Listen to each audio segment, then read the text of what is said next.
Assembly సమావేశాలు ఈ రోజు నుంచి ప్రారంభం కానున్నాయి. దాదాపు 21 రోజులు సమావేశాలు నిర్వహించాలని చెప్పి రాష్ట్ర ప్రభుత్వం సమావేశం అవుతుంది.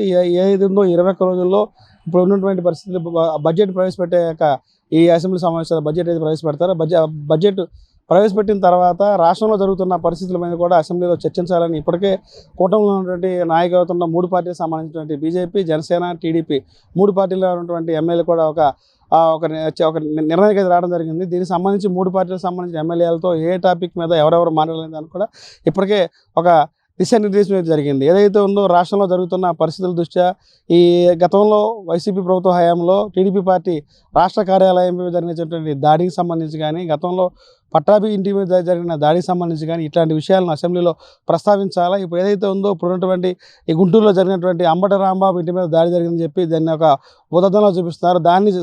దాన్ని ప్రస్తావించే టైంలో దాన్ని కూడా గతంలో వీళ్ళు ఎలాంటి విధ్వంసాలు చేశారు, ఎలాంటి చర్యలు పాల్పడాలని కూడా అసెంబ్లీలో చర్చించాలి. దీంతోపాటుగా తిరుమల లడ్డు ఏదైతే ఉందో కల్తీ లడ్డు జరిగిందని ఏదైతే ప్రస్తుతం ఆంధ్రప్రదేశ్లో హాట్ టాపిక్గా మారిందో ఆ తిరుమల లడ్డు కల్తీ లడ్డు విషయాన్ని కూడా అసెంబ్లీలో చర్చించాలా, ప్రజలకు తెలియజేయాలనే ఉద్దేశంతో కూడా ఈ ప్రభుత్వం అయితే సిద్ధంగా ఉంది. దీంతోపాటుగా ఈరోజు జరిగే అసెంబ్లీ సమావేశాలకు వైఎస్ఆర్సీపీ పార్టీ వస్తుందని చెప్పి కూడా ఇప్పటికే ఆ లీక్లు అయితే రావడం అయితే జరుగుతుంది. అసెంబ్లీ కూడా వైసీపీ పార్టీ వచ్చి ఈ రోజున గవర్నర్ ఏదైతే ప్రసంగం ఉందో గవర్నర్ ప్రసంగం దాకా ఉంటారా, తర్వాత కంటిన్యూగా అసెంబ్లీ సమావేశాలకు వస్తారా, వాళ్ళు కూడా రావాలని చెప్పి ఇప్పటికే స్పీకర్ అయితే వైఎస్ఆర్సీపీ పార్టీకి ఆహ్వానం అయితే పలకడం అయితే జరిగింది. ఈ అసెంబ్లీ సమావేశాలకు మీరు కూడా మీ పార్టీ నుంచి కూడా మీ సభ్యులు అయితే రావాలా, ఆ సమావేశాల్లో పాల్గొనాలి, రాష్ట్ర అభివృద్ధికి మీరు కూడా సహకరించాలి, మీకు సంబంధించినటువంటి టైం కూడా కేటాయించబడుతుందని చెప్పి కూడా ఇప్పటికే స్పీకర్ వారికి చెప్పడం అయితే జరిగింది.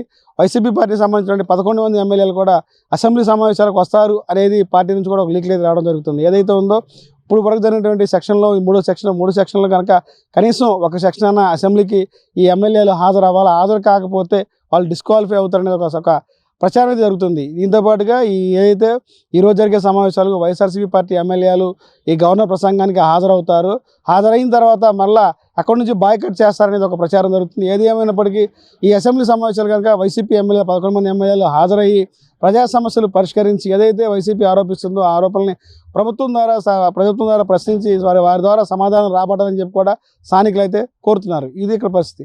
కెమెరామెన్ నితిన్తో రాజ్ కమ్మల్, S4 మీడియా, అమరావతి నుంచి.